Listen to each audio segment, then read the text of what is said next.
போதைப் பொருட்கள் இல்லாத தமிழகம் உருவாக்கப்படும். மாவட்ட கலெக்டர்கள் மற்றும் எஸ்பிக்களில் சரி பாதி பெண்களாக இருக்கும்படி செய்வோம். மலை கிராமங்களில் அரசு ஆரம்ப சுகாதார நிலையங்கள் பிரசவம் பார்க்கும் வசதியுடன் அமைக்கப்படும்.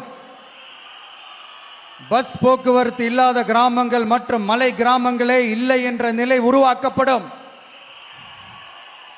ஏற்கனவே அமைப்பு சாரா தொழிலாளர்கள் அமைப்பு இருந்தாலும் ஆட்டோ, டாக்ஸி மற்றும் லாரி டிரைவர்களுக்கென அவர்களின் நலன்களுக்காகவும் குடும்ப நலன்களுக்காகவும் தனியாக நல வாரியம் அமைக்கப்படும்.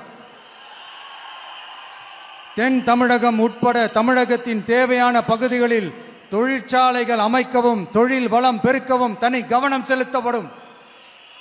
விவசாயிகள், மீனவர்கள் மற்றும் நெசவாளர்களின் கருத்துக்களை அறிந்து அவர்களுக்கான திட்டங்கள் காலத்தின் தேவைக்கேற்ப உருவாக்கப்படும்.